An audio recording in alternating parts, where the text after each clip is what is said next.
Imagina esta escena.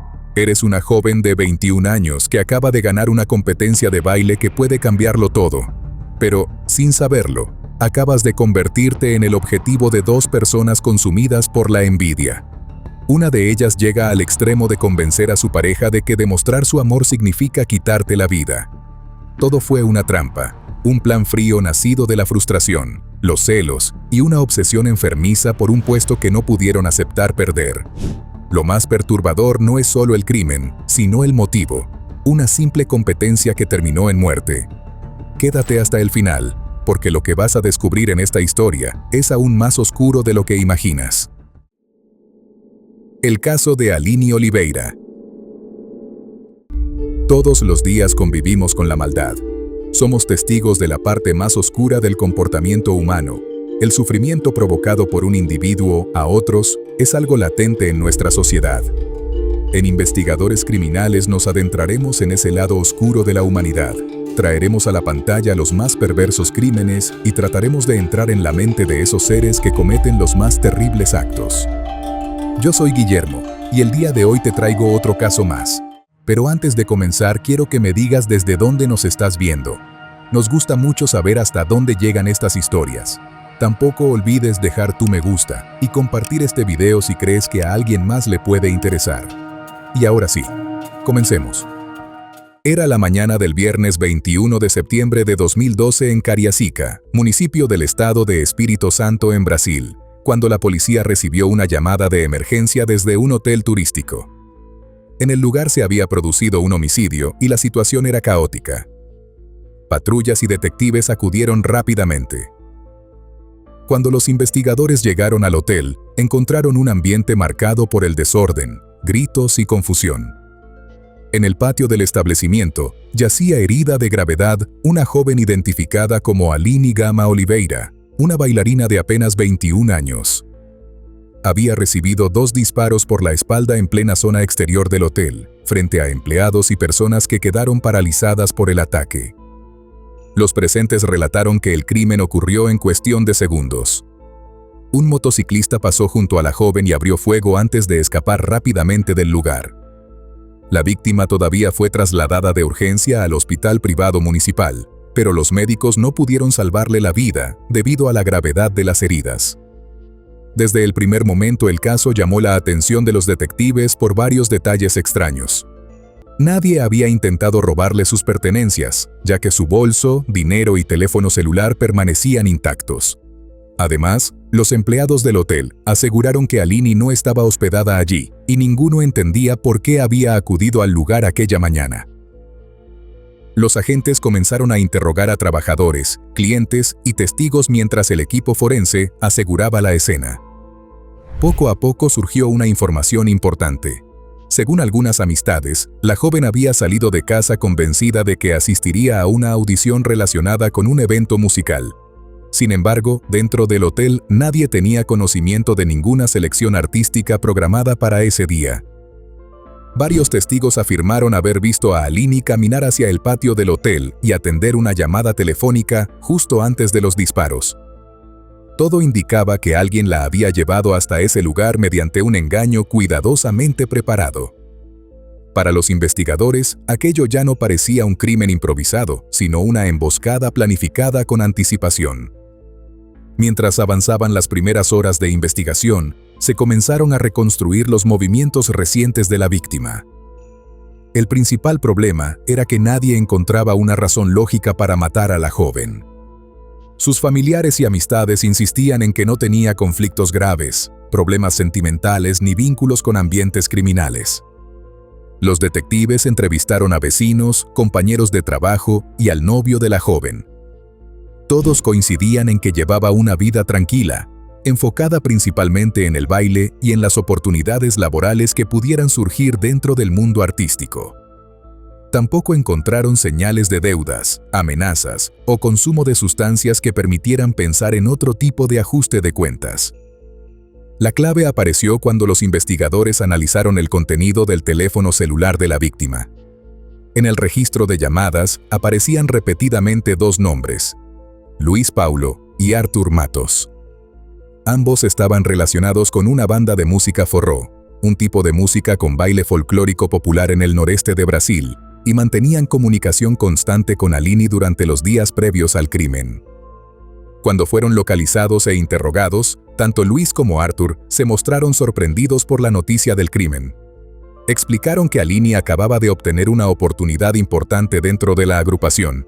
Según ellos, la joven había ganado recientemente un certamen para integrarse como bailarina principal del cuerpo artístico durante una gira promocional y la grabación de un DVD. La declaración de los músicos dejó desconcertados a los investigadores. Al preguntárseles sobre la supuesta audición a la que la víctima acudiría el día del homicidio, ambos negaron que existiera alguna audición programada. De hecho, afirmaron que Aline ya había sido seleccionada oficialmente para el puesto y que esa misma mañana debía presentarse a la primera grabación, pero nunca llegó. Aquella revelación cambió completamente el rumbo del caso. La joven no había acudido al hotel por casualidad ni buscando una nueva oportunidad laboral. Alguien le había dado información falsa y la había enviado deliberadamente hacia una dirección equivocada. Para los investigadores resultaba evidente que la supuesta audición solo había sido una trampa diseñada para aislarla y facilitar el ataque. Con la certeza de que el crimen estaba relacionado con el entorno artístico de la víctima, los investigadores comenzaron a profundizar en los días previos al crimen. El objetivo era entender cómo una oportunidad laboral aparentemente simple había terminado desembocando en una ejecución planeada. Luis y Arthur explicaron que semanas antes se había realizado el certamen para escoger nuevas bailarinas para la banda de forró. Según los organizadores, Aline había destacado entre los participantes y terminó obteniendo la vacante principal. Aunque no se trataba de una posición decisiva dentro de la banda, sí representaba una oportunidad importante para alguien que buscaba crecer dentro del competitivo mundo del baile. Y mientras revisaban las redes sociales y los contactos del celular de la víctima, los detectives encontraron nombres que empezaron a llamar poderosamente la atención. Uno de ellos era Juliemerson Bastos, un bailarín de 20 años que había agregado a Aline en Facebook pocos días después de finalizar el certamen. Junto a él apareció también a Dayanes Matías, otra joven bailarina de la misma edad que había participado en la competencia. Ambos eran compañeros cercanos dentro del ambiente artístico y habían coincidido con Aline durante las pruebas para obtener la vacante en la banda musical. A medida que los detectives profundizaban en el entorno de los participantes del certamen, comenzaron a surgir detalles incómodos sobre la reacción que provocó la elección de Aline como ganadora. Los investigadores decidieron volver a entrevistar a Luis para entender si había ocurrido algún incidente durante la selección final. Fue entonces cuando reveló un dato importante. Según su testimonio, Dayanes había reaccionado de manera muy negativa al enterarse de que no sería escogida como bailarina principal. La decepción había sido evidente frente a varias personas vinculadas a la banda. Luis explicó además que años atrás había mantenido una relación sentimental con Dayanes cuando ambos estudiaban juntos en la preparatoria. Aunque aquella relación había terminado hacía tiempo, el hombre sospechaba que la joven estaba convencida de que eso le daría ventaja dentro del concurso y prácticamente aseguraría su elección. Para los investigadores, aquello comenzaba a perfilar un posible móvil. No era solamente una frustración profesional. Había orgullo herido, resentimiento y una aparente obsesión por conseguir reconocimiento dentro del ambiente artístico. Aún así, seguía pareciendo absurdo pensar que alguien estuviera dispuesto a matar por una vacante de bailarina. El propio Luis llegó a preguntarle a los investigadores quién sería capaz de cometer un crimen por algo tan insignificante. Uno de ellos, curtido tras años investigando homicidios, no compartía ese escepticismo. Sabía perfectamente que muchas veces los crímenes más violentos nacían de motivos aparentemente ridículos, especialmente cuando estaban mezclados con envidia, humillación y obsesión personal. Con esa línea de investigación ya definida, la policía empezó a centrar su atención sobre Juliemerson y Dayanes. Ambos habían participado en el certamen, conocían perfectamente la agenda laboral de la víctima y además mantenían contacto reciente con ella. Poco a poco, las sospechas dejaron de parecer una simple coincidencia. Cuando Juliemerson se presentó a declarar ante la policía, su actitud despertó inmediatamente sospechas. el bailarín estaba extremadamente nervioso y, desde el inicio del interrogatorio, negó de forma tajante haber conocido a Alini. La respuesta llamó la atención de los investigadores porque contradecía varias evidencias preliminares encontradas en el teléfono de la víctima. Los agentes decidieron confrontarlo directamente. Frente al sospechoso colocaron los registros telefónicos, las conversaciones de Facebook y distintos intercambios de mensajes donde ambos aparecían en contacto constante. La mentira quedó completamente expuesta y el interrogatorio tomó otro rumbo. Mientras tanto, el análisis forense de los dispositivos reveló algo todavía más comprometedor. Durante varios días, Julie Emerson se había dedicado a recopilar información detallada sobre la agenda laboral de Alini. La policía descubrió que conocía las fechas de grabación del DVD, los horarios de ensayo y varios de los desplazamientos que la víctima realizaría durante esa semana. Además, distintos testigos confirmaron que entre el 14 y el 16 de septiembre, el bailarín estuvo preguntando insistentemente por los movimientos de Alini y los lugares donde debía presentarse para trabajar con la banda de Forró. La investigación ya no apuntaba únicamente a celos profesionales. Había señales claras de seguimiento y planificación previa. La presión aumentó todavía más cuando los detectives encontraron en el teléfono incautado a Julie Emerson un mensaje enviado la mañana del crimen que los dejó impactados. El texto decía: «Hoy tendrás jamón en tu desayuno». El mensaje había sido enviado a las 10 de la mañana del día del homicidio y su destinataria era Ada Yanes. Para los investigadores, aquella frase tenía un significado evidente. En la jerga criminal local, la palabra jamón era utilizada para referirse a un cadáver o un muerto reciente. El contenido del mensaje no parecía una broma ni una coincidencia. Era una referencia macabra a lo que estaba a punto de ocurrir. Después de descubrir el inquietante mensaje de texto, la policía decidió actuar de inmediato contra Ada Yanes. La joven fue llevada a la comisaría para ser interrogada, y desde el primer momento intentó desvincularse completamente de la víctima y de cualquier relación con el crimen. Sin embargo, al igual que Julie Emerson, su versión comenzó a desmoronarse rápidamente. Primero aseguró que apenas conocía a Alini, pero luego ofreció declaraciones contradictorias sobre el certamen, las grabaciones del DVD y los días previos al crimen. Cada nueva respuesta aumentaba más las sospechas de los investigadores. Los detectives ya estaban convencidos de que ambos bailarines tenían participación directa en la planificación del homicidio.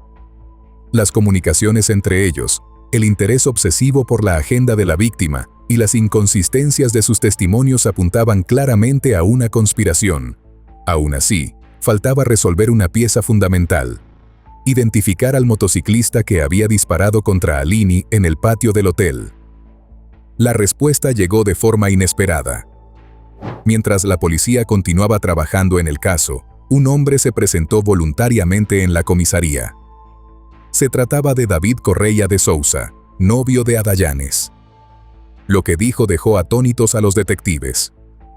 David confesó que había sido él quien ejecutó el ataque y acusó directamente a su novia de haberlo convencido para matar a Alini.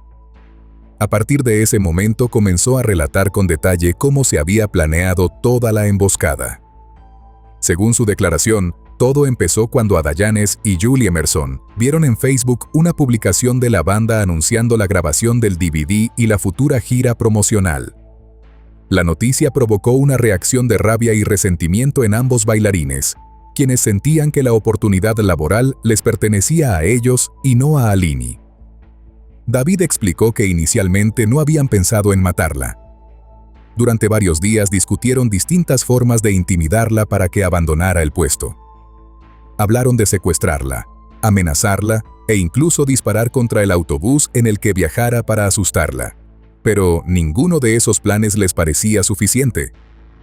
Finalmente, Ada Yanes tomó una decisión mucho más extrema: matar a la joven y eliminar definitivamente cualquier competencia. David aseguró que al principio se negó rotundamente, pero la insistencia de su novia terminó empujándolo a aceptar el plan como una supuesta prueba de amor. Con David colaborando con la investigación, la policía finalmente consiguió reconstruir cómo se había gestado el crimen desde sus primeras etapas. El hombre relató que, después de decidir eliminar a Alini, comenzaron a buscar la manera más sencilla de acercarse a ella sin levantar sospechas. El primer plan consistía en atacarla cerca de su casa, pero rápidamente lo descartaron porque la víctima tenía horarios variables y la presencia constante de vecinos hacía demasiado arriesgado cualquier intento. Luego pensaron en interceptarla en el gimnasio que frecuentaba, aunque nuevamente surgió el mismo problema: demasiados testigos y movimientos difíciles de prever. Fue entonces cuando idearon una alternativa mucho más elaborada. Aprovechando que conocían perfectamente la rutina laboral de la víctima y sus aspiraciones dentro del ambiente artístico, decidieron crear una falsa audición de trabajo en un hotel.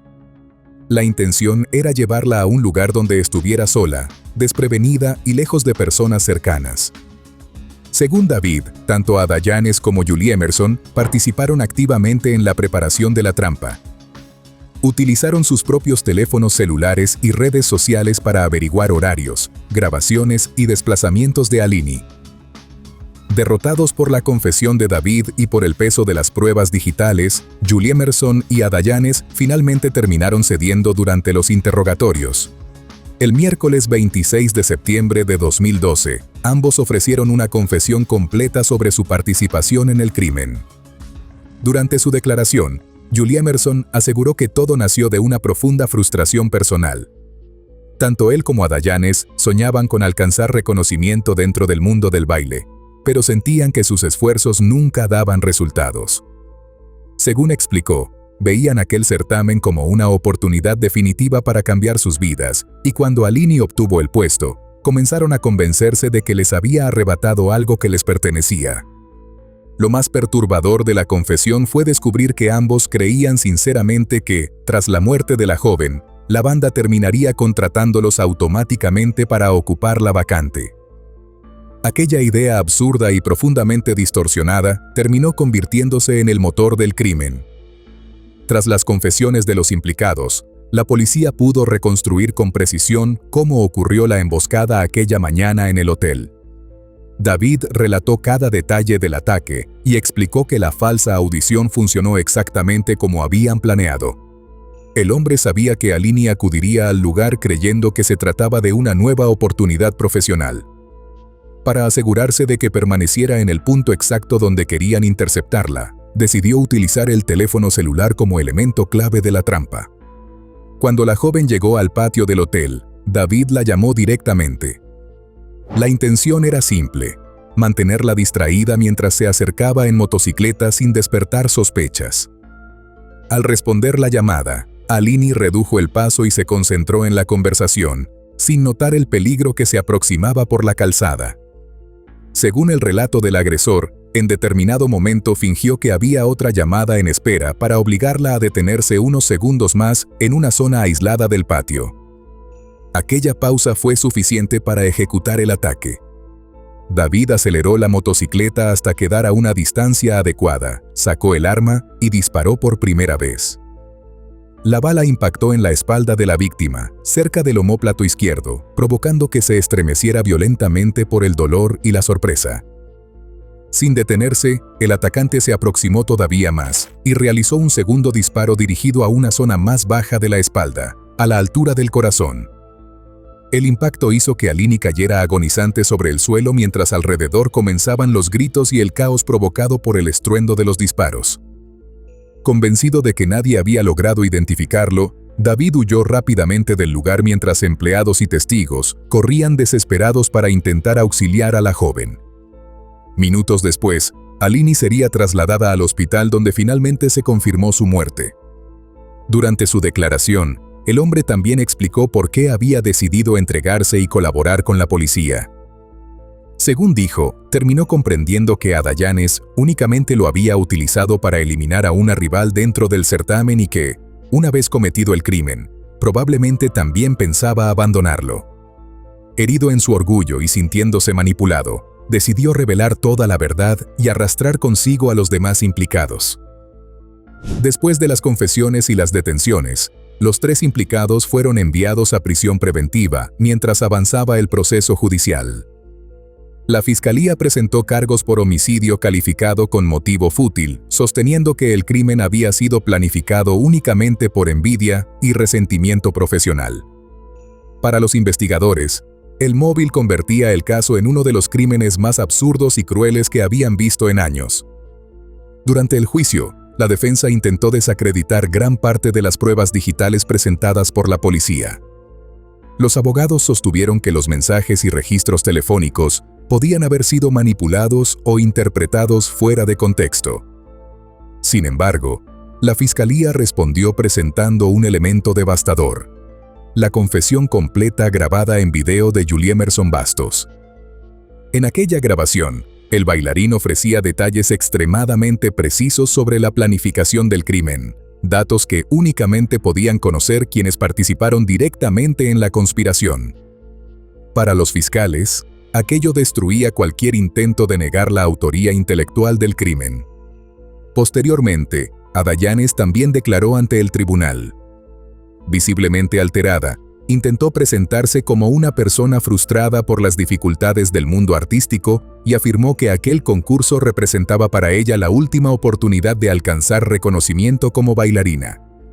En su discurso trató de mostrarse como alguien arrastrada por las circunstancias y la desesperación. El 23 de septiembre de 2014, finalmente llegó la sentencia contra los autores intelectuales del asesinato de Aline Oliveira. Tras analizar las pruebas, confesiones y testimonios presentados durante el juicio, la justicia condenó a Adayanes Matías y Juliemerson Bastos a 18 años de prisión por homicidio fútil en grado de complicidad. La condena puso fin a un proceso que había conmocionado profundamente a la población de Espíritu Santo debido a la naturaleza absurda del crimen. Para la fiscalía, había quedado demostrado que todo el crimen surgió únicamente de la envidia, la frustración y la obsesión de dos bailarines incapaces de aceptar que otra persona hubiera obtenido una oportunidad laboral antes que ellos. David Correia de Souza, quien ejecutó directamente el ataque, también quedó vinculado formalmente al homicidio tras haber confesado todos los detalles de la emboscada y colaborar con la reconstrucción del caso. Su declaración resultó fundamental para desmontar completamente la versión de los otros acusados.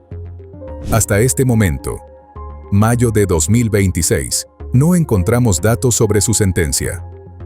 Durante las declaraciones posteriores a la sentencia, María Gama de Oliveira, madre de Aline, expresó sentirse aliviada por las condenas dictadas contra los responsables. Aunque reconoció que ninguna decisión judicial podría devolverle a su hija, aseguró encontrar fortaleza en la fe y en la idea de que los culpables finalmente tendrían que responder por lo que hicieron. Con el paso del tiempo, los detectives continuaron refiriéndose públicamente al caso como uno de los ejemplos más extremos de cómo la envidia y el resentimiento pueden destruir vidas. Para ellos, lo más perturbador no era solamente la violencia del ataque, sino la insignificancia del motivo que lo desencadenó.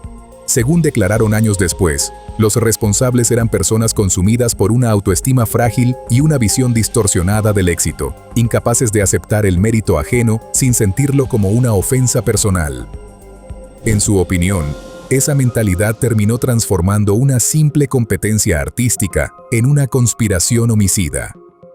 La historia de Aline Oliveira terminó convirtiéndose en un símbolo brutal de cómo los celos, la frustración y la obsesión pueden crecer hasta desembocar en un crimen completamente irracional.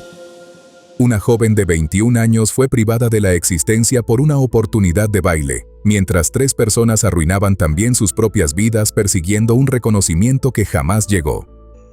Y al final, como repetirían muchos tras conocer el caso, quedó resonando una frase tan sencilla como devastadora: la envidia mata.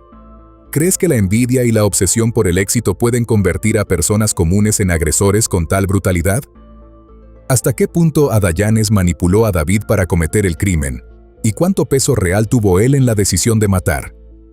¿Te parece uno de los crímenes más absurdos y frívolos que has escuchado, considerando que todo comenzó por una vacante de baile? Me gustaría saber tu opinión sobre esta historia. Te leo en los comentarios. Y bueno, querida audiencia, hasta aquí una investigación más. ¿Qué opinan del caso de hoy? Nos gustaría mucho leer sus comentarios, ya que su opinión sobre los casos es muy importante para nosotros. Recuerden siempre hacerlo con el máximo respeto posible, tanto para la víctima como para los demás espectadores, y nosotros que los estaremos leyendo. Antes de irte, deja tu me gusta y suscríbete si aún no lo estás. Tampoco te olvides de compartir este video si crees que a alguien que conoces le puede interesar. Nos vemos hasta otra investigación criminal. Adiós.